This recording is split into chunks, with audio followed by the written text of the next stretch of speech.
എല്ലാ സുഹൃത്തുക്കൾക്കും മനുഷ്യ ശരീരം ഒരു വിസ്മയം ദഹനവും ശ്വസനവും എന്ന ക്ലാസ്സിലേക്ക് എല്ലാവർക്കും സ്വാഗതം. നമ്മുടെ 7ാം ക്ലാസ്സിലെ 5ാമത്തെ ലെസൺ ആണ് കേട്ടോ. അപ്പൊ നമുക്കറിയാം അല്ലേ, ബയോളജിയില് 5ാം ക്ലാസ് മുതൽ 10ാം ക്ലാസ് വരെ പുതിയ SCERT ആണ് കേട്ടോ. അതില് ബയോളജിയില് നിങ്ങൾ ഓരോരുത്തരും പഠിക്കേണ്ട ലെസൺസ് ഇവിടെ കൊടുത്തിട്ടുണ്ട്. അതിൽ നമ്മൾ ഇത്രയും ലെസൺസ് എടുത്തു കഴിഞ്ഞു. ഇത് 3 കഴിഞ്ഞു. ക്വസ്റ്റ്യൻ ആൻസർ എന്ന രീതിയിലാണ് കേട്ടോ, അല്ലാണ്ട് ലെസൺ വായിച്ചു പോണതല്ല. ക്വസ്റ്റ്യൻ ആൻസർ എന്ന രീതിയിൽ ഡീറ്റെയിൽഡ് ആയിട്ട് കേട്ടോ. ഡീറ്റെയിൽഡ് എന്ന് പറഞ്ഞാൽ 100% അതിൽ എല്ലാം ഉണ്ട് കേട്ടോ. അതേപോലെ ആഹാരത്തിലൂടെ ആരോഗ്യം കഴിഞ്ഞു. മനുഷ്യ ശരീരം ഒരു വിസ്മയം കഴിഞ്ഞു. രക്തപര്യന വിസർജന വ്യവസ്ഥ. ഇനി നമുക്ക് ഇന്ന് എടുക്കാൻ പോകുന്നത് ഈ ലെസൺ ആണ്, മനുഷ്യ ശരീരം ഒരു വിസ്മയം. കഴിഞ്ഞ ക്ലാസ്സിൽ നമ്മൾ എന്താ പഠിച്ച? രക്തപര്യന വിസർജന വ്യവസ്ഥ പഠിച്ചപ്പോൾ ഇന്ന് നമ്മൾ മനുഷ്യ ശരീരം ഒരു വിസ്മയത്തില് ദഹനവും ശ്വസനവുമാണ്, അതായത് ദഹന വ്യവസ്ഥയും ശ്വസന വ്യവസ്ഥയും. അപ്പൊ നമ്മുടെ മനുഷ്യ ശരീരത്തിലെ രക്തപര്യന വ്യവസ്ഥ കഴിഞ്ഞു, വിസർജന വ്യവസ്ഥ കഴിഞ്ഞു. ഇനി ദഹന വ്യവസ്ഥയും പഠിക്കാനുണ്ട്, ശ്വസന വ്യവസ്ഥയും പഠിക്കാനുണ്ട്. നമുക്ക് ക്ലാസ്സിലേക്ക് പോകാം കേട്ടോ. അപ്പൊ ഇതാ ഇത്രയും ലെസൺസ് ഒക്കെ എന്താണ് നമ്മൾ ഇങ്ങനെ ഡെയിലി ഓരോ ലെസൺ വെച്ചിട്ട് നമ്മൾ ഇട്ടിട്ട് തരും കേട്ടോ. അപ്പൊ എന്താ ബയോളജി നമ്മുടെ ഇതൊക്കെ പെട്ടെന്ന് കഴിയും. ഇതൊക്കെ 5ാം ക്ലാസ് അല്ലേ, ഇതൊക്കെ 5ാം ക്ലാസ്. അതൊക്കെ പെട്ടെന്ന് നമുക്ക് എടുത്തു തരാം കേട്ടോ. അതൊക്കെ കഴിയും, പെട്ടെന്ന് ബയോളജി കഴിയാം. എന്നിട്ട് നമുക്ക് ജോഗ്രഫിയും ഹിസ്റ്ററിയും ഒക്കെ പഠിച്ചു പോകാം കേട്ടോ. കൂടെ നിങ്ങളുടെ സപ്പോർട്ട് വേണം. നല്ല രീതിയിൽ നിങ്ങൾ സപ്പോർട്ട് ചെയ്യുക. നിങ്ങളുടെ സപ്പോർട്ട് ഇല്ലെങ്കിൽ നമുക്ക് ഈ കുറച്ച് വ്യൂസ് വെച്ചിട്ട് ഇങ്ങനെ ക്ലാസ്സിൽ ചെയ്തു പോകണതിലൊരു അർത്ഥമില്ലല്ലോ. അതുകൊണ്ടാണ് പരമാവധി സബ്സ്ക്രൈബ് ചെയ്യാതെയൊക്കെ കാണുന്നുണ്ടെങ്കിൽ സബ്സ്ക്രൈബ് ചെയ്തുകൊണ്ട് ക്ലാസ്സുകൾ കാണാനായിട്ട് ശ്രമിക്കുക. ക്ലാസ് കാണുന്നതിന് മുമ്പ് തന്നെ നിങ്ങളൊരു ലൈക്ക് കൊടുക്കുക, കൂട്ടുകാർക്കൊക്കെ ഒന്ന് ഷെയർ ചെയ്യുക. ക്ലാസ്സിനെ കുറിച്ചിട്ടുള്ള ഒരു അഭിപ്രായങ്ങളൊക്കെ ഒന്ന് താഴെ നെഗറ്റീവ് ആയാലും പോസിറ്റീവ് ആയാലും അതൊന്ന് രേഖപ്പെടുത്താനായിട്ട് ശ്രദ്ധിക്കുക കേട്ടോ. ടെലിഗ്രാം ഗ്രൂപ്പിൽ ലിങ്ക് കൊടുക്കാം, അതൊന്ന് അതിൽ കൂടിയിട്ട് ഒന്ന് കൂട്ടുകാർ ജോയിൻ ചെയ്യണേ. നമുക്ക് ക്ലാസ്സിലേക്ക് പോവാം. അതില് ഫസ്റ്റ് തന്നെ പറയുന്നുണ്ട്, സസ്യാഹാരി, മാംസാഹാരി, മിശ്രാഹാരി എന്നിങ്ങനെ ജീവികളെ തരംതിരിക്കാനാണ് പറയുന്നത്. സസ്യം ആഹാരം അല്ലെ, സസ്യ ആഹാരം കഴിക്കുന്ന ജീവികളിൽ വരുന്നതാണ് പശു, ആന, മുയല്, മാൻ, ജിറാഫ്. ഓക്കെ, മാംസാഹാരം ഇതൊക്കെ നമുക്ക് അറിയാവുന്ന കാര്യമല്ലേ. പക്ഷെ നമ്മൾ പഠിക്കുന്ന സമയത്ത് ഇപ്പൊ നിങ്ങൾ ഓരോ ഉദ്യോഗാർത്ഥിയും ചിലപ്പോൾ സയൻസിലൊക്കെ നല്ല മാസ്റ്റർ പീസ് ആയിരിക്കും അല്ലേ. പക്ഷേ നമുക്ക് SCERT എടുത്തു തരുമ്പോൾ അതിൽ ഏറ്റവും ബിലോ ആയിട്ടുള്ള ആളും ഏറ്റവും ഹൈ ആയിട്ടുള്ള ആളും ഒരുപോലെയാണ്. അതുകൊണ്ട് നമുക്ക് SCERT ലെസൺ എടുത്തിരുന്നത്. ഞാൻ നേരത്തെ പറഞ്ഞ 100% അതിലുണ്ടെന്ന്. അപ്പൊ അതെല്ലാം പറയണ്ടേ, അതുകൊണ്ടാണ് ഇതും കൂടിയിട്ട് പറയുന്നത് കേട്ടോ. അപ്പൊ ഇങ്ങനെയുള്ള കാര്യങ്ങളൊക്കെ സിമ്പിൾ ആയിട്ട് ഒന്ന് വായിച്ചു പോകാം. പഠിക്കേണ്ട നല്ല കഷ്ടപ്പെട്ട് പഠിക്കേണ്ട ഭാഗങ്ങൾ വരുമ്പോൾ സ്ട്രെസ് ചെയ്തിട്ടൊന്ന് പറഞ്ഞുതരാം കേട്ടോ. മാംസാഹാരികൾ ഏതൊക്കെയാ? സിംഹം, കടുവ, കഴുകൻ, സ്രാവ്, ചെന്നായ അല്ലെ, മാംസങ്ങൾ കഴിക്കുന്നത്. ഇനി മിശ്രം സസ്യാഹാരവും കഴിക്കും, മാംസാഹാരവും കഴിക്കുന്നത്. അതായത് ഇവിടെ വേർതിരിവ് എന്താന്ന് മനസ്സിലായല്ലോ അല്ലെ. ഇത് സസ്യാഹാരം മാത്രമേ കഴിക്കുള്ളൂ, ഇവര് മാംസാഹാരം മാത്രമേ കഴിക്കുള്ളൂ. പക്ഷെ രണ്ടും കഴിക്കുന്ന ആൾക്കാരാണ് മനുഷ്യൻ. അത് ഫസ്റ്റ് എപ്പോഴും നമ്മൾ വരും അല്ലേ. പിന്നെ കരടി, പന്നി, കാക്ക, നായ ഒക്കെയാണ്. ഓക്കെ എന്തൊക്കെയാണ്? മനുഷ്യൻ, കരടി കേട്ടോ, അതൊന്ന് ശ്രദ്ധിക്കണേ. കരടി രണ്ടും കഴിക്കും, സസ്യാഹാരവും കഴിക്കും, മാംസാഹാരവും കഴിക്കും. അപ്പൊ മിശ്രാഹാരമായിട്ട് വരും അല്ലേ. കരടിയും പന്നിയും കാക്കയും നായും മനുഷ്യരും ഒക്കെ എന്താണ്? മിശ്രാഹാരികളാണ് കേട്ടോ. ഇനി എന്താണ് പോഷണം? പ്രീവിയസ് ചോദ്യമാണ്. ജീവികൾ ശ്രദ്ധിക്കണേ, എന്താണ് പോഷണം ചോദിച്ചാൽ ജീവികൾ ആഹാരം സ്വീകരിക്കുകയും പ്രയോജനപ്പെടുത്തുകയും ചെയ്യുന്ന പ്രക്രിയയാണ് പോഷണം. എന്താണ്? ജീവികൾ ആഹാരം സ്വീകരിക്കുകയും പ്രയോജനപ്പെടുത്തുകയും ചെയ്യുന്ന പ്രക്രിയയാണ് പോഷണം എന്ന് പറയുന്നത്. പഠിച്ചല്ലോ. ഇനി എന്താണ് ആഹാര സ്വീകരണം? പോഷണത്തിന് എത്ര ഘട്ടങ്ങളുണ്ട്? 5 ഘട്ടങ്ങളുണ്ട് കേട്ടോ. പോഷണം എന്ന് പറയുമ്പോൾ അതിൽ 5 ഘട്ടങ്ങളുണ്ട്. ആദ്യം എന്താണ് പോഷണം എന്ന് ഓരോരുത്തരും പഠിക്കുക. ജീവികൾ എന്താണ്? ഓരോ ജീവികളും ആഹാരം സ്വീകരിക്കും, എന്നിട്ട് അതിനെ എങ്ങനെ പ്രയോജനപ്പെടുത്തണം എന്നുള്ളത് കൂടി നടത്തുന്ന പ്രക്രിയയാണ് പോഷണം. അപ്പോൾ ഈ പോഷണത്തിന് 5 തലങ്ങളുണ്ട്. അതിന്റെ ആദ്യ ഘട്ടമാണ് എന്താണ്? ആഹാര സ്വീകരണം എന്ന് പറയുന്നത്. ആഹാരം ആദ്യം എത്തുന്നത് വായിലാണ്. പ്രീവിയസ് ചോദ്യമാണ് കേട്ടോ. പോഷണത്തിന് 5 ഘട്ടങ്ങളുണ്ട്. അതിന്റെ ആദ്യ തലമാണ് ആഹാര സ്വീകരണം. ആഹാര സ്വീകരണം ആദ്യം നടക്കുന്നത് വായിലാണ് കേട്ടോ. ശ്രദ്ധിക്കണേ, വായിൽ വെച്ച ആഹാരത്തിന് എന്തൊക്കെ മാറ്റങ്ങൾ സംഭവിക്കുന്നു? ഇപ്പൊ നമ്മൾ ഭക്ഷണം എടുക്കുന്നു. ഇപ്പൊ ഉദാഹരണം ചപ്പാത്തി എടുത്തു അല്ലെ. ചപ്പാത്തി എടുത്ത് പീസാക്കി വായിലിട്ടു. ചവച്ചു, അത് വിഴുങ്ങി അല്ലെ, നമ്മുടെ വയറ് നിറഞ്ഞു അല്ലെ, നമ്മളങ്ങനെയാണ് അല്ലെ. പക്ഷെ അത് അവിടെ എന്താ സംഭവിക്കുന്നത് ഒന്ന് നോക്കിക്കേ. അത് ഉമിനീരുമായിട്ട് കലരും. വായിൽ വെച്ച് ആഹാരത്തിന് എന്ത് ചെയ്യുക, നമ്മൾ വായിൽ വെച്ചു, അത് ഉമിനീരുമായിട്ട് കലരും. പല്ലുകളുടെ സഹായത്താൽ ആഹാരം ചവച്ചരക്കപ്പെടുന്നു. ദഹനത്തിന് തുടക്കം കുറിക്കുന്നത് വായിൽ വെച്ചിട്ടാണ്. പ്രീവിയസ് ചോദ്യമാണ്. ഇവിടെ ഒരു ക്വസ്റ്റ്യൻ വന്നു കഴിഞ്ഞാൽ, ഇങ്ങനെ ഒരു ക്വസ്റ്റ്യൻ വന്നാൽ നിങ്ങൾ എന്ത് ചെയ്യും? ദഹനത്തിന് തുടക്കം കുറിക്കുന്നത് എവിടെ വെച്ച് എന്ന് ചോദിച്ചാൽ, നമ്മൾ നേരെ ദഹനമല്ലേ, അത് വയറിന്റെ ഉള്ളിലൊക്കെ അങ്ങോട്ട് പോയിട്ട് അവിടെ നിന്നായിരിക്കും ദഹിക്കുന്നത് എന്ന് വെച്ചിട്ടുണ്ടെങ്കിൽ അല്ലെ. അപ്പൊ ദഹനത്തിന് തുടക്കം കുറിക്കുന്നത് എവിടെ വെച്ചിട്ടാണ്? വായിൽ വെച്ചിട്ടാണ് കേട്ടോ.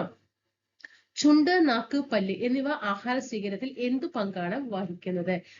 ചുണ്ടിൻ്റെതായിട്ട് ചവയ്ക്കുമ്പോ ഒന്ന് ചവച്ചേ, ചുണ്ടിന്റെ പ്രവർത്തനം നോക്കിക്കേ. നാക്ക് ഒന്ന് ചവച്ചേ, നാക്ക് എന്താ ചെയ്യണേ നോക്കിക്കേ. പല്ല് എന്താ ചെയ്യണേ ഒന്ന് നോക്കിക്കേ. ഒന്ന് ചോദിക്കേ. ഓക്കെ, ചുണ്ട് എന്താ? ആഹാരം പുറത്തു പോകാതിരിക്കാൻ ശ്രദ്ധിക്കും. ഓക്കെ, പല്ല് ചവച്ചരിക്കും. നാവ് ആഹാരത്തെ പല്ലുകൾക്കിടയിൽ എത്തിക്കാൻ വേണ്ടിയിട്ട്. മനസ്സിലായോ? ഇനി പല്ലിന്റെ ഉപരിതല പാളി ഏതാണ്? ഇനാമലാണ് കേട്ടോ. പല്ലിന്റെ ഉപരിതല പാളി ഏതാണ്? ഇനാമലാണ്. മനുഷ്യ ശരീരത്തിൽ ഏറ്റവും കാഠിന്യമേറിയ പദാർത്ഥം ഏതാണ്? ഇനാമലാണ് കേട്ടോ. നമ്മുടെ മൊത്തം ആ ഹ്യൂമൻ ബോഡി ഉണ്ടല്ലോ, അതിൽ മൊത്തം തല മുതൽ കാലിന്റെ ചെറുവിരൽ വരെ ഒന്ന് നോക്കിക്കേ.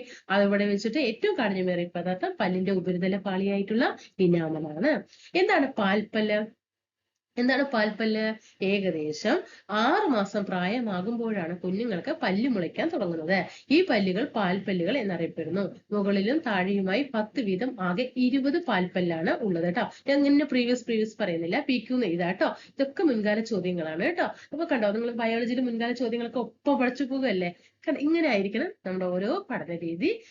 ഇപ്പൊ SCRT നിങ്ങൾ പഠിക്കുന്നുണ്ട്, അതേപോലെ അതിൽ ഏതൊക്കെയാണ്? കാരണം ഞാൻ അത്രയും ഇഷ്ടംപോലെ പ്രീവിയസ് ക്വസ്റ്റ്യൻ പേപ്പർ വർക്ക്ഔട്ട് ചെയ്ത വ്യക്തിയാണ്, അതുകൊണ്ടാണ് ഞാൻ പറയുന്നത് കേട്ടോ.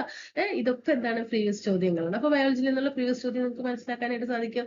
SCRT മാത്രമല്ല നമ്മളിങ്ങനെ എടുത്തെടുത്ത് പോകുന്നത്. മനസ്സിലായോ? അപ്പൊ മുകളിലും താഴെയുമായിട്ട് 10 വീതം ആകെ എത്ര പല്ലാണ്? 20 പാൽപ്പല്ലുണ്ട്. പ്രീവിയസ് ചോദ്യമാണ് കേട്ടോ. എത്ര പാൽപ്പല്ലുകളാണ് ഉണ്ടാകുക? 20 പാൽപ്പല്ല്. അപ്പൊ എന്താണ് സ്ഥിരദന്തം? ദന്തം എന്താ? പല്ല് അല്ലെ. എന്താണ് സ്ഥിരദന്തം? പാൽപ്പല്ലുകൾ കൊഴിഞ്ഞു പോയതിനു ശേഷം പിന്നീട് മുളയ്ക്കുന്ന പല്ലാണ് സ്ഥിരദന്തം. ഇവ പൊട്ടിപ്പോകുകയോ ഇളകിപ്പോകുകയോ ചെയ്താൽ ആ സ്ഥാനത്തിന് പകരം പുതിയ പല്ലുകൾ ഉണ്ടാകില്ല. ഇപ്പൊ പാൽപ്പല്ല് പൊന്ന് ഇളകിപ്പോയാലും പിന്നെ പല്ല് വരും ഇല്ലേ, സ്ഥിരദന്തം വരുമ്പോ പ്രശ്നമില്ല. പക്ഷെ സ്ഥിരദന്തം വന്നു കഴിഞ്ഞിട്ട് ഇപ്പൊ എന്തെങ്കിലും പൊട്ടുകയോ എന്തെങ്കിലും ഒന്ന് ഇളകിപ്പോകുക, ഇപ്പൊ വീഴുന്ന സമയത്ത്, അല്ലെങ്കിൽ കുട്ടികളൊക്കെ ആകുമ്പോ അറിയാലോ, ആൺകുട്ടികൾക്ക് ആകുമ്പോൾ പ്രത്യേകിച്ച് ഫുട്ബോളോ ആ കളി പറഞ്ഞ പോലെ ഒക്കെ ആകുന്ന സമയത്ത് പല്ലുകൾ പോകും ഇല്ലേ. അവിടെ ഒന്നും ചെയ്യാൻ പറ്റില്ല. പിന്നെ കൃത്രിമമായിട്ടുള്ള വെച്ചുപിടിപ്പിക്കൽ മാത്രമേ അവിടെ നടക്കുകയുള്ളൂ. അപ്പൊ പാൽപ്പല്ല് പോയാലും വരും, പക്ഷെ സ്ഥിരദന്തം പോയാൽ വരും. ഓക്കെ, വിവിധ തരം പല്ലുകളുടെ ഉപയോഗം. വെരി ഇമ്പോർട്ടന്റ് പറഞ്ഞാൽ വെരി ഇമ്പോർട്ടന്റ്. നന്നായിട്ട് ഓരോന്നും എന്താണ് അവരുടെ ഡ്യൂട്ടി എന്നുള്ളത് ശ്രദ്ധിച്ച് പഠിക്കണം കേട്ടോ. നമ്മുടെ വായില് എത്രയാണ് സ്ഥിരദന്തങ്ങളുടെ എണ്ണം? 32 അല്ലെ. 32 പല്ല്. നിങ്ങൾ 32 പല്ല് അടിച്ചു തെറിപ്പിക്കും പറയും, അങ്ങനെയല്ലേ പറയാ. അപ്പൊ 20 പാൽപ്പല്ലും അല്ലെ. ഈ പല്ലില്, നമ്മുടെ വായില് പല്ലില് എല്ലാ പല്ലും ഒരുപോലെയാണോ? ഫ്രണ്ടിലെ പല്ല് ഒരു തരം, സൈഡിലത് ഒന്ന്, മേലെ ഒന്ന്, താഴെ, അങ്ങനെ എല്ലാ പല്ലുകൾക്കും അതിൻ്റെതായിട്ടുള്ള ധർമ്മങ്ങളുണ്ട്, അതിൻ്റെതായിട്ടുള്ള പേരുകളുണ്ട് കേട്ടോ. അതിൽ ഉളിപ്പല്ലുണ്ട്, നമ്മുടെ വായിൽ ഉളിപ്പല്ലുണ്ട്. അതെങ്ങനെയാണ്? മുൻവശത്തും മുകളിലും താഴെയുമായി 4 പല്ലുകൾ വീതം. ഒന്ന് കൈയെടുത്തേ, ഒന്ന് നിങ്ങൾ ഒരു ഹാൻഡ് എടുത്തേ. ഇങ്ങനെയൊക്കെ പഠിക്കുമ്പോ നല്ല ഓർമ്മ കിട്ടും. മനസ്സിലായി? ഞാൻ പറയുമ്പോൾ ചിലപ്പോൾ ചിലർ എന്താണ് ഇത് ഇങ്ങനെയൊക്കെ പറയുന്നത്, ഞാൻ എന്താ ചെറിയ കുട്ടികളാണ്, അങ്ങനെയല്ല കേട്ടോ. നിങ്ങൾക്ക് എല്ലാം അറിയാം, ഇല്ലാന്നല്ല, പക്ഷെ അത് ഓർമ്മ കിട്ടാൻ വേണ്ടിയിട്ടാണ് ഞാൻ പറയുന്നത് കേട്ടോ. ഒന്ന് ആ മുൻവശത്തെ ഒരു 4 പല്ലിൽ ഒന്ന് ടച്ച് ചെയ്ത്, മുൻവശത്തെ 4 പല്ലിൽ ഒന്ന് ടച്ച് ചെയ്ത് കണ്ടോ, കറക്റ്റ് 4 എണ്ണം. അതേപോലെ താഴെ 4 പല്ല് കണ്ടോ. ഫ്രണ്ടിത്തെ ഏറ്റവും മുൻവശത്തുള്ളതില്ലേ 4 പല്ല് കണ്ട, അതാണ് എന്ത്? ഉളിപ്പല്ല്. ഇനി ഇങ്ങനെ ചിരിക്കുമ്പോ ചിരിച്ചു കാണിക്കുന്ന മുഴുവൻ ഏതുമല്ല, നമ്മള് ഉളിപ്പല്ലാണ്. മനസ്സിലായോ? ഇനി കോമ്പല്ല്. ഉളിപ്പല്ലുകളുടെ സമീപം ഇരുവശങ്ങളിലും മുകളിലും താഴെയുമായി 2 പല്ല് വീതം. ഇവിടെ 4 കോമ്പല്ല് എത്രയാ? 2 പല്ല്. ആ 4 പല്ലിന്റെ തൊട്ട് ഫ്രണ്ടില് 4 പല്ലില്ലേ, അതിന്റെ തൊട്ടുള്ള ഒരു 2, സത്യം പറഞ്ഞ ഞാൻ എന്റെ വിരല് എന്റെ പല്ലുകളിലാണ് കേട്ടോ. ഞാൻ ക്ലാസ് എടുക്കുകയാണെങ്കിലും എന്റെ വിരല് എന്റെ പല്ലുകളിലാണ്. അപ്പൊ ഈ 2 പല്ല് തൊട്ടേ തൊട്ടുള്ള 2 പല്ലുകൾ വീതം കോമ്പല് കണ്ട. ഇനി നിങ്ങളിത് മറക്കില്ല, നിങ്ങൾ മറക്കില്ല. എക്സാം ഹാളിൽ ക്വസ്റ്റ്യൻ വരുമ്പോ ഓട്ടോമാറ്റിക് ആയിട്ട് നിങ്ങളുടെ ഒരു വിരല് നിങ്ങളുടെ പല്ലിൽ പോകും. ഫ്രണ്ടില് 4 ഉളിപ്പല്ല്, അതിന് തൊട്ടുള്ള 2 കോമ്പല്ലാണ് കേട്ടോ, കോമ്പല്ല്. ഇനി അഗ്രചർവണകം കോമ്പല്ലിന് സമീപം. അപ്പൊ നമ്മൾ കോമ്പല്ലെത്തി, മുൻവശം പോയി, മുൻവശത്തുനിന്ന് കോമ്പല്ലെത്തി, കൈ ഇങ്ങനെ നീണ്ടു പോവാണ് അല്ലെ. ആ കോമ്പലിന് സമീപം ഇരുവശങ്ങളിലും മുകളിലും താഴെയുമായി 4 പല്ലുകൾ വീതമാണ് അഗ്രചർവണകം. ഇനി ചർവണകം എന്താണ്? മുകളിലും താഴെയുമായി അതിന് തൊട്ട് തന്നെ മുകളിലും താഴെയുമായി 6 പല്ലുകൾ വീതമാണ് ചർവണകം എന്ന് പറയുന്നത്. ഓക്കെയാണോ? ചർവണകം 6, അഗ്രചർവണകം എത്ര? 4 പല്ലുകൾ വീതം കേട്ടോ. 4 പല്ലുകൾ വീതം എന്ന് പറയുമ്പോൾ ഇവിടെ വീതം എന്ന് ശ്രദ്ധിക്കണം കേട്ടോ. അപ്പൊ അതിന്റെ എണ്ണം കൂടും. മനസ്സിലായി? ഞാൻ എണ്ണം കറക്റ്റ് ഇവിടെ പറഞ്ഞിട്ടുള്ളൂ. അപ്പൊ മുൻവശത്ത് മുകളിലും താഴെയുമായി 4 പല്ലുകൾ വീതം. മുകളിലും 4, താഴെയും 4. അപ്പൊ ഉളിപ്പല്ല് എത്ര എണ്ണമാണ്? 8 എണ്ണമാണ് അല്ലെ. ഇത് പഠിക്കണം കേട്ടോ. ഇനി കോമ്പല്ല് അല്ലെ, അതിന്റെ ഉളിപ്പല്ലിന്റെ തൊട്ട് 2 പല്ലുകൾ വീതം. കോമ്പല്ല് 4 എണ്ണം. ഇനി കോമ്പല്ലിന് സമീപം ഇരുവശങ്ങളിലും മുകളിലും താഴെയുമായി അഗ്രചർവണകം അല്ലെ. അഗ്രചർവണകം 4 എണ്ണം വീതം അല്ലെ. അപ്പൊ അതും 8 എണ്ണം. ചർവണകം 6 പല്ലുകൾ വീതം. മനസ്സിലായോ? മേലെ മുകളിലും താഴെയുമായി 6 പല്ലുകൾ വീതം. 6 6 12. മനസ്സിലായോ? അപ്പൊ എത്ര പല്ലായി? എത്രയായി? 12ഉം 8ഉം 20, 28, 30. ടോട്ടൽ എത്ര പല്ലായി? 32 സ്ഥിര ദന്തങ്ങളായി അല്ലേ. അപ്പൊ 32 സ്ഥിര ദന്തങ്ങളിൽ എപ്പോഴും നിങ്ങൾ പഠിക്കണം. ഓർഡർ ആയിട്ട് പഠിച്ചു വെക്കുക. ഫസ്റ്റ് നമ്മുടെ പല്ലിന്റെ അതേ ഷേപ്പിൽ തന്നെ വെക്കോട്ടെ കേട്ടോ. ഇങ്ങനെ പഠിക്കുമ്പോൾ മാറില്ല. ഫ്രണ്ടില് പല്ല് 4 എണ്ണം, മേലെ 4 എണ്ണം, മേലെ ഉണ്ടെങ്കിൽ താഴെ അതിന്റെ ഒപ്പം ഉണ്ട് കേട്ടോ. അങ്ങനെ പഠിച്ചു വെച്ചാൽ മതി. മേലെ 4, താഴെ 4. അങ്ങനെ കൈയൊന്ന് വെച്ചേ വെച്ചു. ഉളിപ്പല്ല് 4 വീതം. ഇനി താഴെ അതിന്റെ തൊട്ടായിട്ട് ഈ 2 എണ്ണം വീതം. മേലെ 2, താഴെ 2 കോമ്പല്ല്. അതിന് തൊട്ട് അപ്പുറത്ത് എന്താണ്? 4 പല്ലുകൾ വീതം അഗ്രചർവണകം. അഗ്രചർവണകം അതും 8.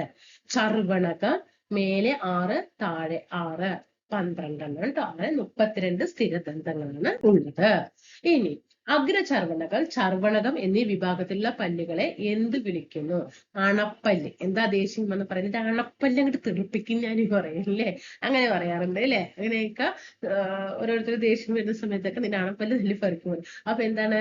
അഗ്രചർവണകവും ചർവണകവും. അപ്പൊ മൊത്തം അഗ്രചർവണകവും 8 ചർവണകവും തമ്മിൽ എത്ര പല്ലാണ് ഉള്ളത്? 20 പല്ല് അല്ലെ. ചർവണകം 12 എണ്ണവും അഗ്രചർവണകം 8 എണ്ണവും കൂടി ചേർത്ത് കഴിഞ്ഞാൽ 20 പല്ല്. അപ്പോ എത്ര അണപ്പല്ലുണ്ട് നമ്മുടെ വായില്? 20 അണപ്പല്ലുണ്ട് കേട്ടോ.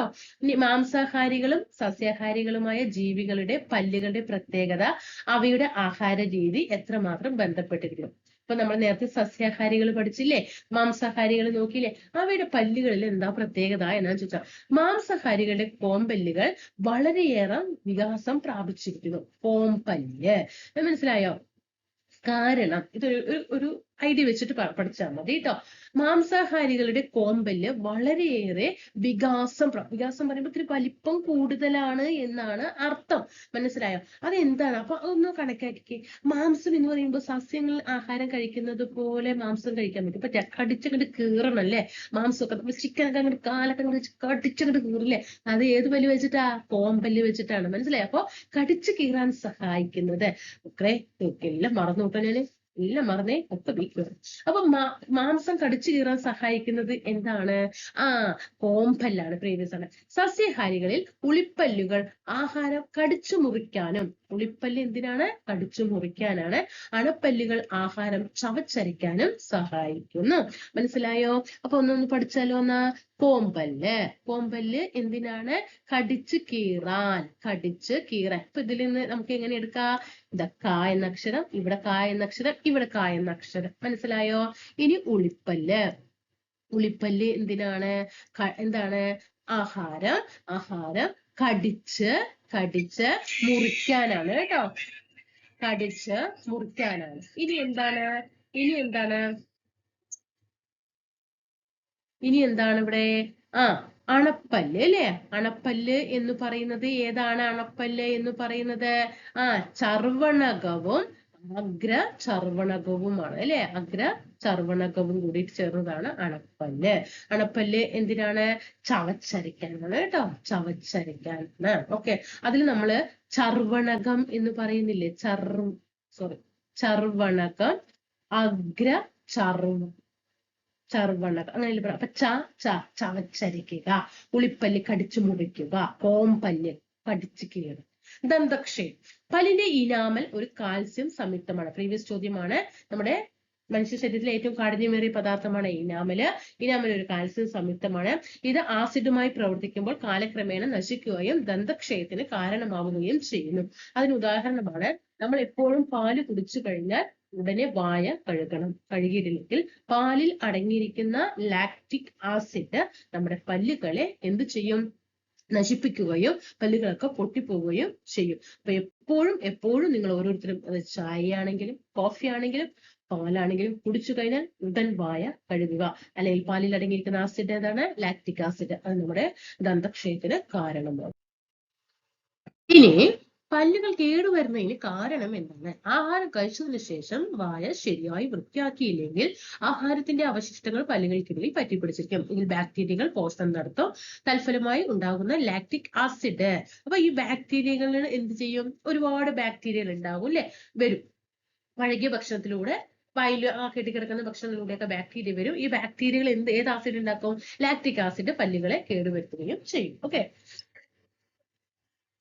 ഇനി ലാക്റ്റിക് ആസിഡ് വളരെ വീര്യം കുറഞ്ഞ ഒരു ആസിഡ് ആണല്ലോ. അതെങ്ങനെയാണ് പല്ലിനെ നശിപ്പിക്കുന്നത്?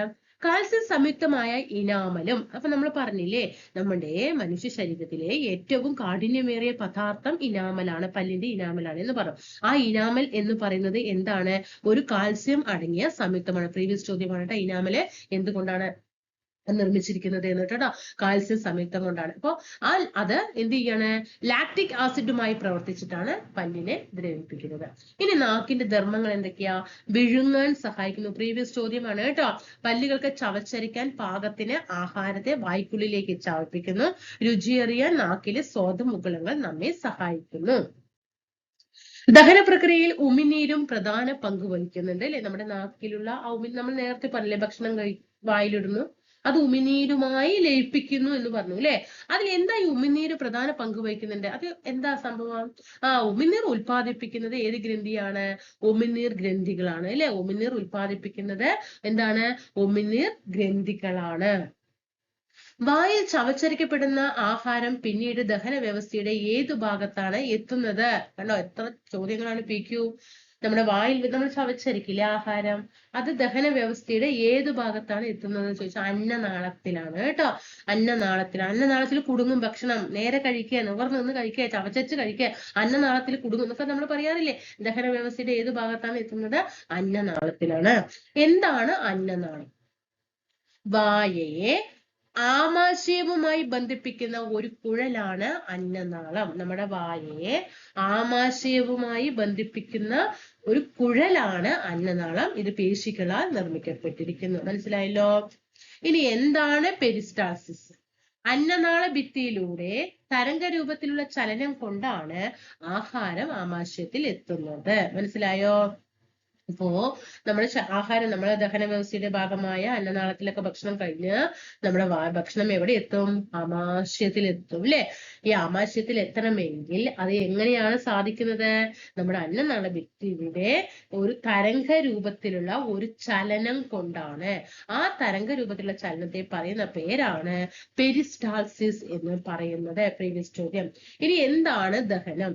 ആഹാരത്തിൽ അടങ്ങിയ ജൈവ ഘടകങ്ങളെ ശരീരത്തിന് സ്വീകരിക്കാൻ കഴിയുന്ന ലളിത ഘടകങ്ങളാക്കുന്ന പ്രക്രിയയാണ് ദഹനം. ചിലവര് ചവച്ചു ആയിരിക്കില്ല, അല്ലെ?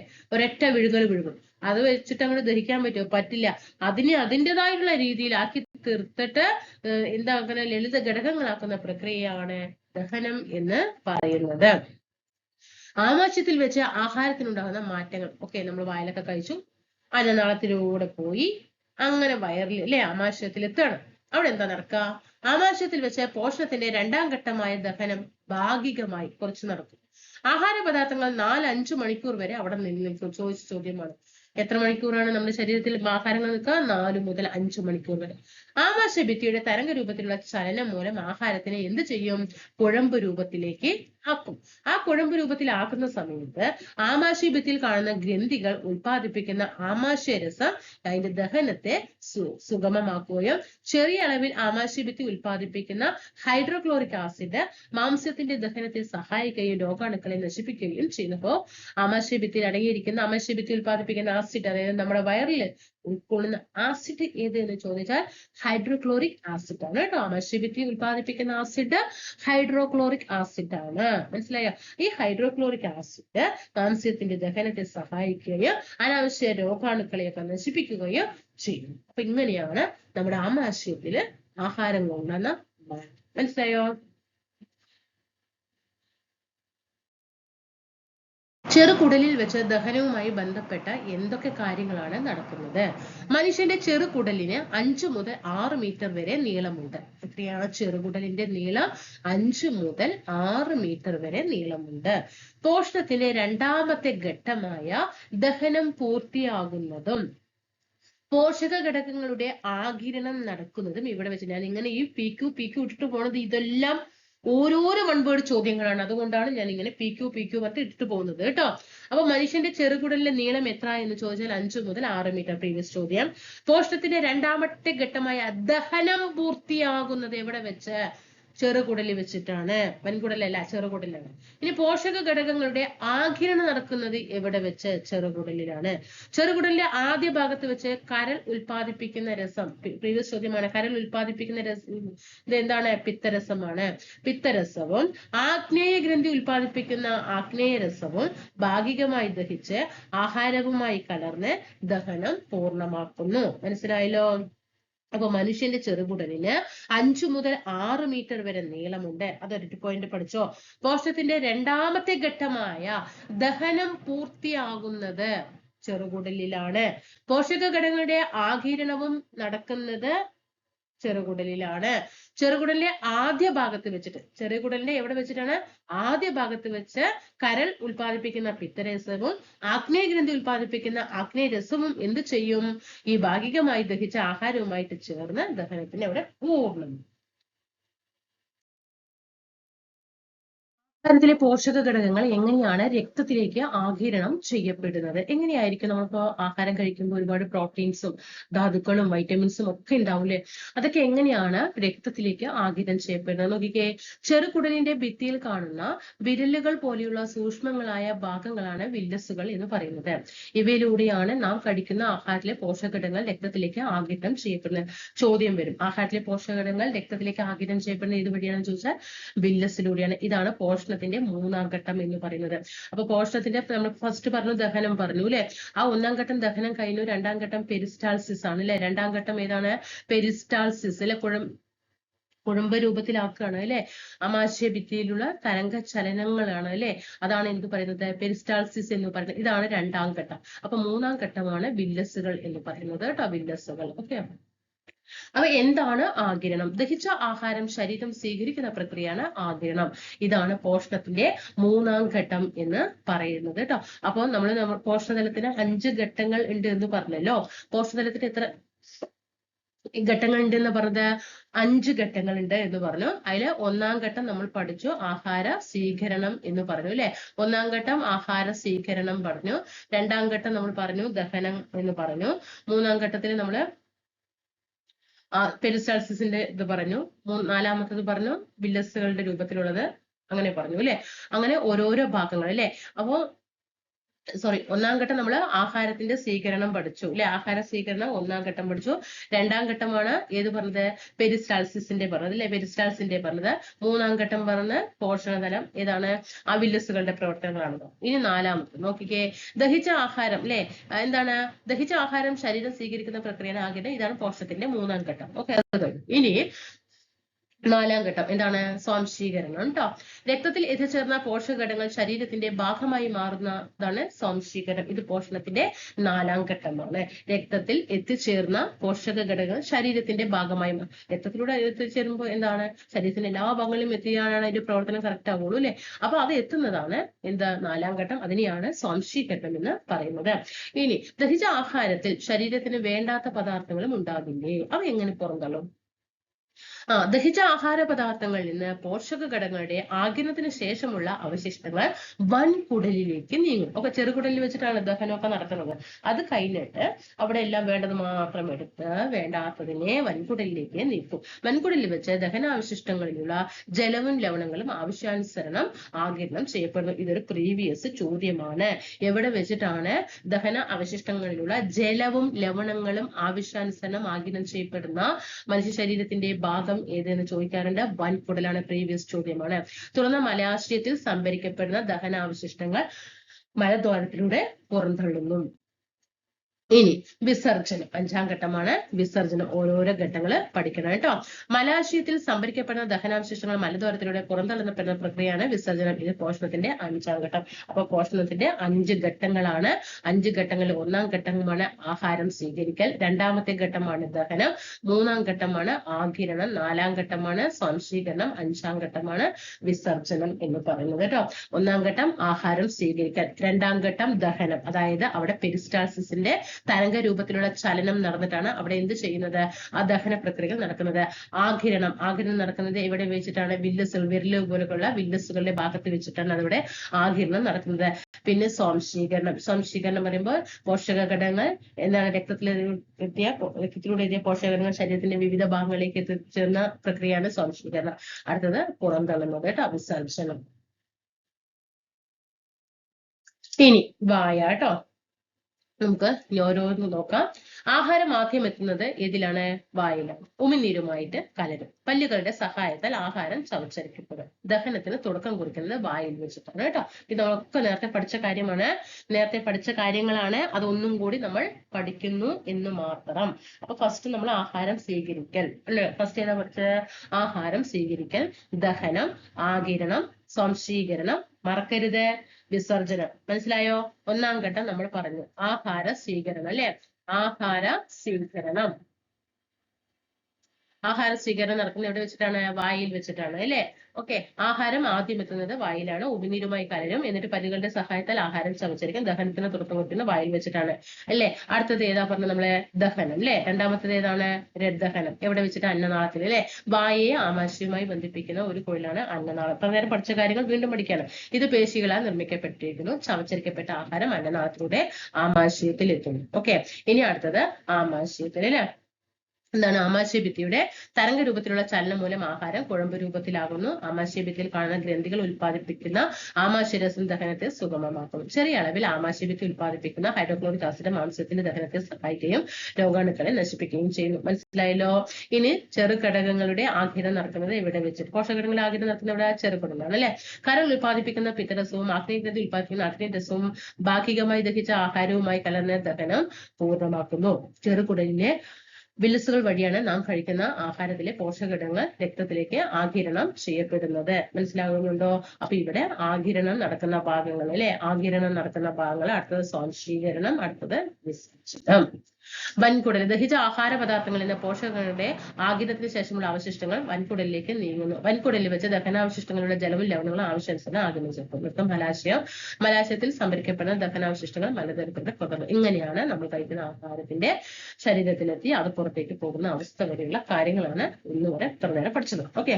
അത് ഏകകോശ ജീവിയായ അമീബയിൽ നടക്കുന്ന പോഷണത്തിന്റെ ചിത്രീകരണം നൽകിയിരിക്കുന്നു. ചിത്രം വിശകലനം അമീബയിൽ നടക്കുന്ന പോഷണത്തിന്റെ ഘട്ടങ്ങൾ എഴുതുക എന്നാണ് ചോദ്യം. അപ്പൊ എങ്ങനെയാണ്? ആഹാര സ്വീകരണം ഫസ്റ്റ് എപ്പോഴും സ്വീകരിക്കണം അല്ലെ. അമീബ അതിന്റെ കപടപാദങ്ങൾ, അതായത് ഒരു ചോദ്യമാണ്, ഇതൊരു പ്രീവിയസ് ചോദ്യം.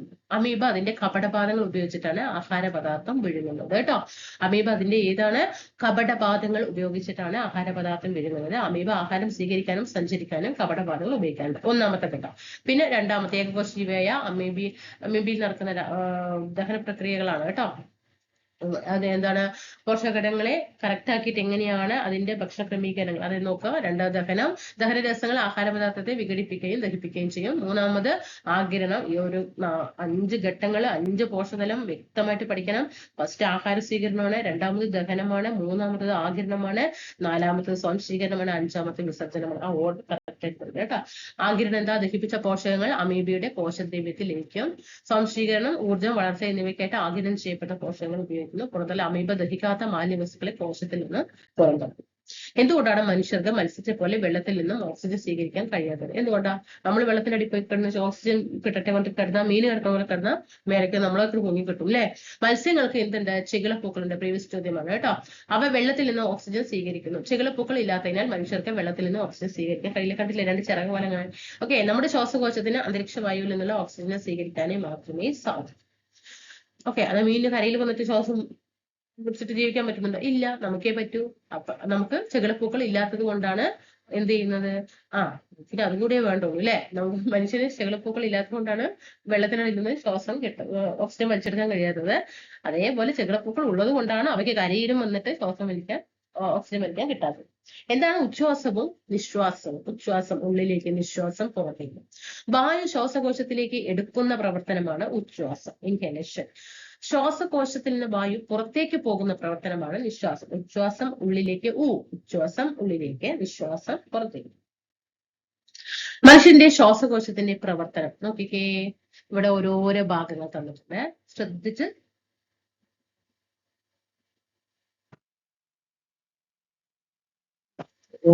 ഭാഗങ്ങൾ ഇവിടെ തന്നിട്ടുണ്ട്. മനുഷ്യന്റെ ശ്വാസകോശത്തിന്റെ പ്രവർത്തനം. മനുഷ്യന്റെ ശ്വാസകോശങ്ങൾ സ്ഥിതി ചെയ്യുന്ന നെഞ്ചിനകത്തെ അറയാണ് ഇത് ഔരസാശയം എന്ന് പറയുന്നത്.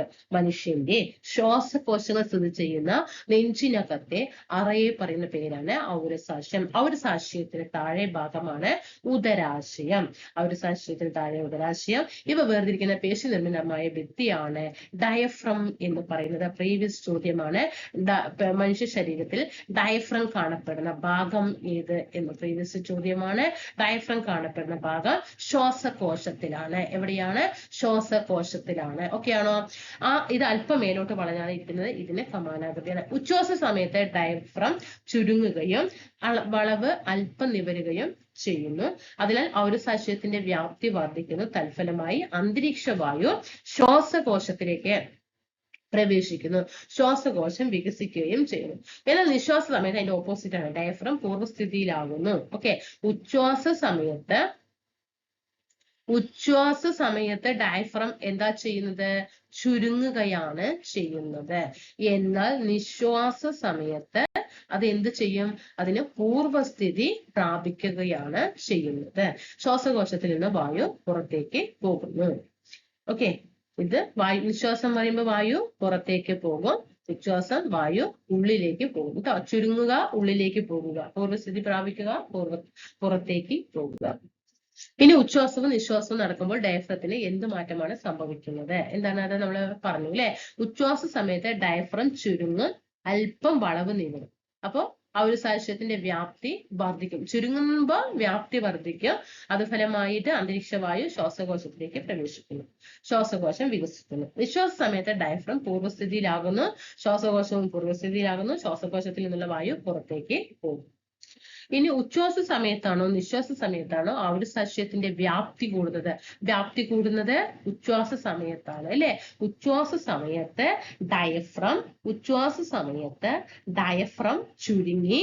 ഡയഫ്രം ചുരുങ്ങി വ്യാപ്തി കൂടുകയാണ് ചെയ്യുന്നത്. ഉച്ഛ്വാസ സമയത്ത് ഡയഫ്രം ചുരുങ്ങിയിട്ട് ഉച്ഛ്വാസം ഉള്ളിലേക്ക് വായു ശ്വസിക്കുന്ന സമയത്ത് ഡയഫ്രം ചുരുങ്ങിയിട്ട് വ്യാപ്തി കൂടുകയാണ് ചെയ്യുന്നത് കേട്ടോ.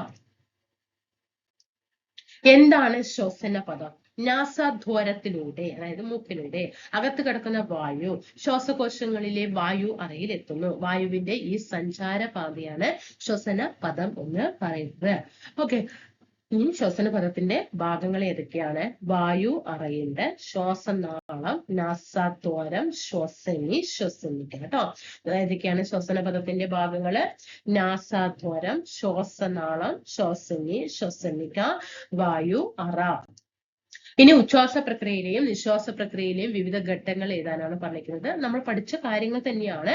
നന്നായിട്ട് ആ 3 പോയിന്റ്, ഇത് ഓരോരോ പോയിന്റ് ഉച്ഛ്വാസത്തിന്റെ പഠിക്കുക, അതേപോലെ നിശ്വാസത്തിന്റെ 3 പോയിന്റും വേറിട്ട് പഠിക്കുക കേട്ടോ.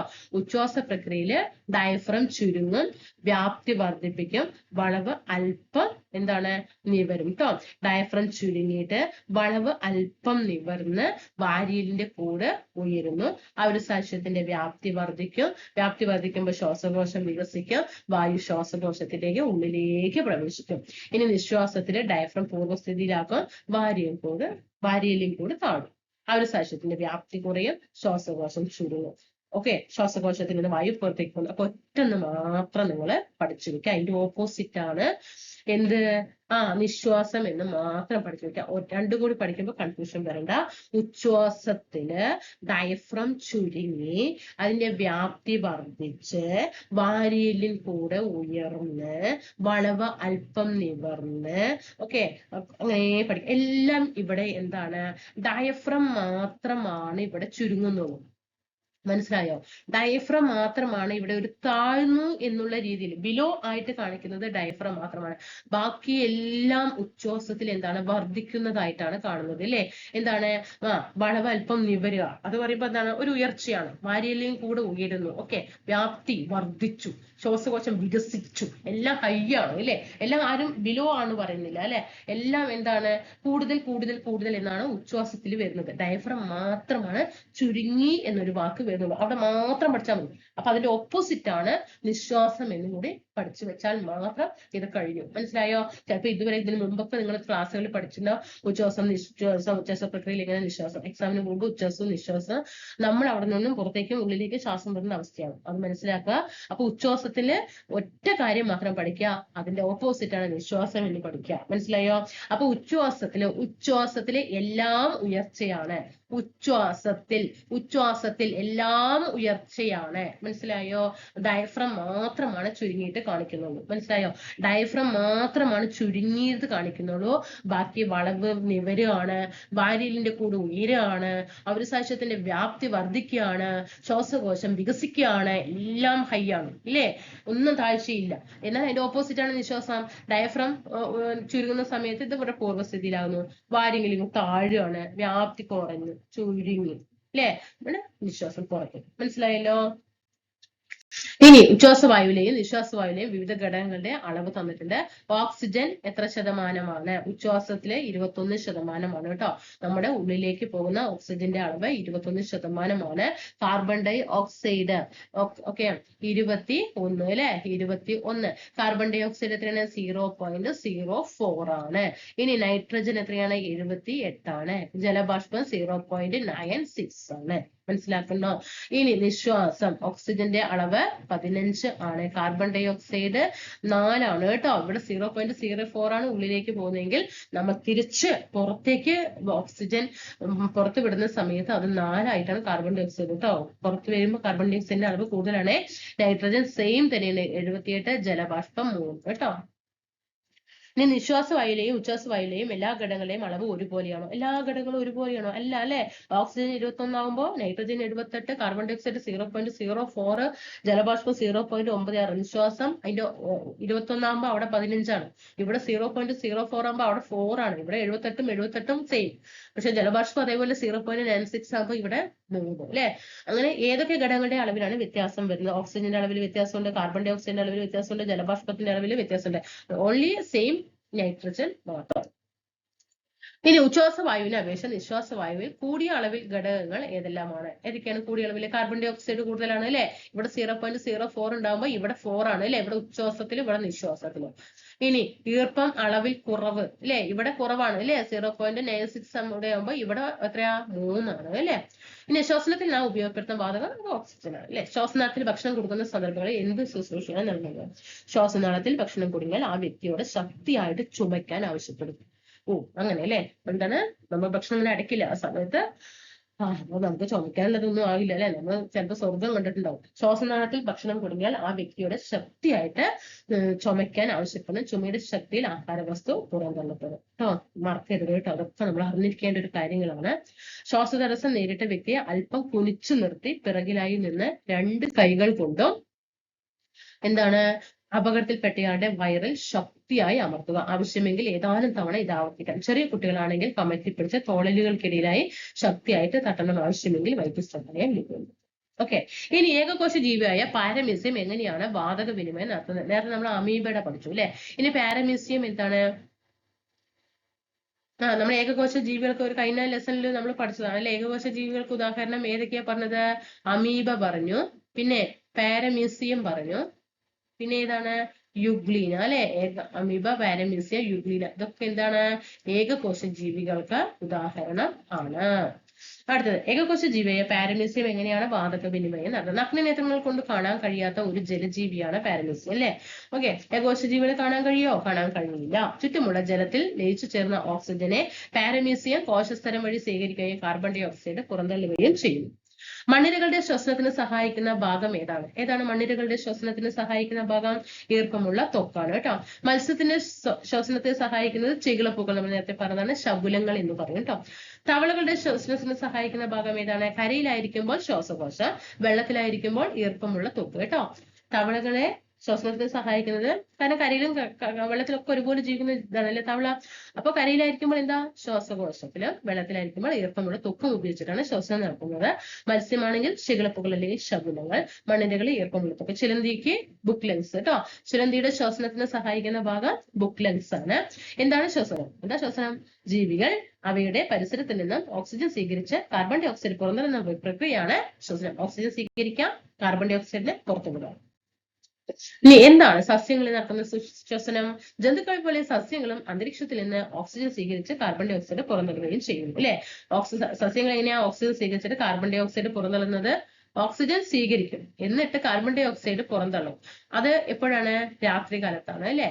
എന്നാൽ കാർബൺ ഡൈ ഓക്സൈഡിനെ സ്വീകരിച്ചിട്ട് ഓക്സിജൻ പുറന്തള്ളുന്നത് എപ്പോഴാണ്? പകലാണ് അല്ലെ. ഇലകളിൽ ഇളം കാണ്ഡങ്ങളിലും കാണപ്പെടുന്ന സൂക്ഷ്മ സുഷിരങ്ങളായ ആസ്യരന്ധ്രങ്ങൾ വഴിയാണ് ഇത് വാതക വിനിമയം നടത്തുന്നത്. പ്രീവിയസ് ചോദ്യമാണ് കേട്ടോ. ഇലകളില് ഇങ്ങനെ ചെറിയ ചെറിയ ചെറിയ ചെറിയ ചെറിയ ചെറിയ സുഷിരങ്ങള് ഉണ്ടാകും. ആ സുഷിരങ്ങൾ വഴി, ആ സുഷിരങ്ങളിനെ പറയുന്ന പേരാണ് ആസ്യരന്ധ്രം എന്ന് പറയുന്നത്. ഈ സുഷിരങ്ങൾ വഴിയാണ് ഇലകൾ എന്ത് ചെയ്യുന്നത്? എന്ത് ചെയ്യുന്നത് അല്ലെ. അപ്പൊ ഇതിങ്ങനെ ഒരു ഇലയാണെങ്കിൽ അപ്പൊ ഇതിലൊക്കെ എന്തുണ്ടാകും? ഇങ്ങനെ ചെറിയ ചെറിയ ചെറിയ ചെറിയ ചെറിയ സുഷിരങ്ങൾ ഉണ്ടാകും. ഓക്കെ, ആ സുഷിരങ്ങളിനെ പറയുന്ന പേരാണ് ആസ്യരന്ധ്രം. പ്രീവിയസ് ചോദ്യമാണ്. അതേപോലെ ഈ ആസ്യരന്ധ്രത്തിന്റെ മറ്റൊരു പദം, അതിനെ പറയുന്ന പേരാണ് സ്റ്റൊമാറ്റ എന്നും പറയും കേട്ടോ. എന്താണ്?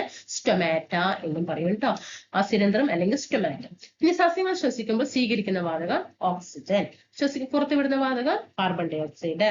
സസ്യങ്ങൾ വാതക വിനിമയം നടക്കുന്നത് എവിടെയാണ്? ഇലകളിലും ഇളം കാണ്ഡങ്ങളിലും കാണപ്പെടുന്ന സൂക്ഷ്മ സുഷിരങ്ങളായ ആസ്യരന്ധ്രം അല്ലെങ്കിൽ സ്റ്റൊമാറ്റ വഴിയാണ് വാതക വിനിമയം നടക്കുന്നത്. ഓക്കെ, എങ്കിൽ നമുക്ക് ഇതുവരെ പഠിച്ച ചോദ്യങ്ങളുടെ ക്വസ്റ്റ്യൻ നോക്കാം. തന്നിരിക്കുന്നവയിൽ ശരിയായ കൂട്ടം ഏത്? നോക്കിക്കേ, സസ്യാഹാരി തന്നിട്ടുണ്ട്, മാംസ്യഹാരി തന്നിട്ടുണ്ട്, മിശ്രാഹാരി. ഇത് കറക്റ്റ് ആയിട്ടുള്ളത് ഏതാണ്? ഇവിടെ നോക്കിക്കേ, ആട്, കുതിര, കാക്ക, പ്രാവ് അല്ലെ. സസ്യാഹാരിയാണോ? കാക്ക മിശ്രാഹാരിയാണ് അല്ലെ, രണ്ടും തിന്നും. അപ്പൊ ഇത് തെറ്റാണ്. പുലി, കഴുകൻ, ആന, പല്ലി. അതൊക്കെ ആന നോക്കിക്കേ, കണ്ടോ? ഇതൊക്കെ എന്താ? മാംസാഹാരിയാണ്. ആന മാംസാഹാരിയാണ്? അല്ല, തെറ്റ്. മനുഷ്യൻ, കോഴി, കുരങ്ങൻ, മയിൽ മിശ്രാഹാരിയാണ്, രണ്ടും കഴിക്കും അല്ലെ. അപ്പൊ സി ആണ് ആൻസർ. ഇനി താഴെ പറയുന്ന അവയവങ്ങളിൽ ഏതിലാണ് ദഹനം പൂർത്തിയാകുന്നത്? ദഹനം പൂർത്തിയാകുന്നത് എവിടെ വെച്ചിട്ടാണ്? നമ്മൾ നേരത്തെ പറഞ്ഞതാണ്, ചെറുകുടലിൽ വെച്ചിട്ടാണ് അല്ലെ. പ്രീവിയസ് ചോദ്യമാണ് കേട്ടോ. ദഹനം പൂർത്തിയാകുന്നത് എവിടെ വെച്ചിട്ടാണ്? ചെറുകുടലിൽ വെച്ചിട്ടാണ്. പല്ല് കേടാവാതിരിക്കാൻ ശ്രദ്ധിക്കേണ്ട കാര്യങ്ങൾ നമുക്ക് നോക്കാം കേട്ടോ. 6 വയസ്സുള്ള ഒരു കുട്ടിയുടെയും പ്രായപൂർത്തിയായ ഒരാളുടെയും പല്ലുകളുടെ വ്യത്യാസം താരതമ്യം ചെയ്യും. 6 വയസ്സുള്ള കുട്ടിക്ക് എത്രയാണ്? 20 പാൽപ്പല്ല് അല്ലെ, 20 പാൽപ്പല്ല്. ഇനി പ്രായപൂർത്തിയായ ഒരാൾക്ക് 32 സ്ഥിരദന്തം കേട്ടോ. ഒരാൾ കിടന്നുകൊണ്ട് ഭക്ഷണം കഴിച്ചാൽ ഭക്ഷണം ആമാശയത്തിൽ എത്തുന്നു. കിടന്നുകൊണ്ട് ഭക്ഷണം കഴിച്ചാൽ ഭക്ഷണം ആമാശയത്തിൽ എത്തുമോ? എന്താ? ഒരാൾ കിടന്നുകൊണ്ട് ഭക്ഷണം കഴിച്ചാൽ ഭക്ഷണം ആമാശയത്തിൽ എത്തും. മനസ്സിലായോ? എന്താണ്? അന്നനാളത്തിന്റെ പെരിസ്റ്റാൾസിസ് ചലനം മൂലമാണ് ഭക്ഷണം ആമാശയത്തിൽ എത്തുന്നത്. അപ്പൊ അങ്ങനെ നമ്മുടെ ലെസൺ കംപ്ലീറ്റഡ് ആയിട്ടോ. കാരണം 35 സ്ലൈഡുകളാണ് ഇതില് നമ്മളുള്ളത്. അപ്പോ 10ാം ക്ലാസ്സിന്റെ, ഇപ്പൊ 7ാം ക്ലാസ്സിന്റെ ലെസൺ ആണ് ഇപ്പൊ ഇത്രയും വലിയൊരു ക്ലാസ്.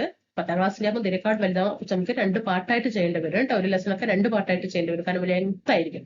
കാരണം നമ്മള് ഒരു ലെസണിന് ഒരു ക്വസ്റ്റ്യൻ പോലും, ഇനിയിപ്പോ ഈ ലെസണിൽ നമുക്ക് ഒരു ക്വസ്റ്റ്യൻ പോലും കിട്ടില്ല. അങ്ങനെ ഡീപ്പായിട്ട് തന്നിട്ടുണ്ട്. സ്റ്റേറ്റ്മെന്റ് ലെവൽ ക്വസ്റ്റ്യൻ വന്നാൽ നിങ്ങൾക്ക് ചെയ്യാം. ഇങ്ങനെയൊക്കെ പഠിക്കുമ്പോൾ സിമ്പിൾ ആണ് അല്ലേ? ഇങ്ങനെയൊക്കെ പഠിക്കുമ്പോൾ പെട്ടെന്ന് SCRT ലെസൺ കഴിയുന്നുണ്ടാവും എന്ന് വിചാരിക്കുന്നു. എന്നെ സംബന്ധിച്ചിടത്തോളം ഇത് നന്നായിട്ട് ഈസി ആയിട്ട് തോന്നുന്നുണ്ട്. ഇങ്ങനെ SCRT ഇങ്ങനെ പഠിക്കുകയാണെങ്കിൽ ഇപ്പൊ ബയോളജി നമ്മൾ ഇത് എല്ലാ ലെസൺ എടുത്ത് പഠിച്ചു വന്നാൽ ബയോളജി അവിടെ കംപ്ലീറ്റ് ആയി. പുതിയ SCRT പിന്നെ ബയോളജി നമുക്ക് ആ ഭാഗമേ നോക്കണ്ട, ജോഗ്രഫി എടുത്ത് ആ ഭാഗം ഇങ്ങനെ ലെസൺ പോകുന്നത് സൂപ്പറാണ് അല്ലേ? അപ്പൊ കൂടെ സപ്പോർട്ട് ചെയ്യണം കേട്ടോ. നിങ്ങളുടെ ഗ്രൂപ്പുകൾക്കൊക്കെ ഒന്ന് അയച്ചു കൊടുത്താൽ അടുത്ത ക്ലാസ് കാണാം. Thank you.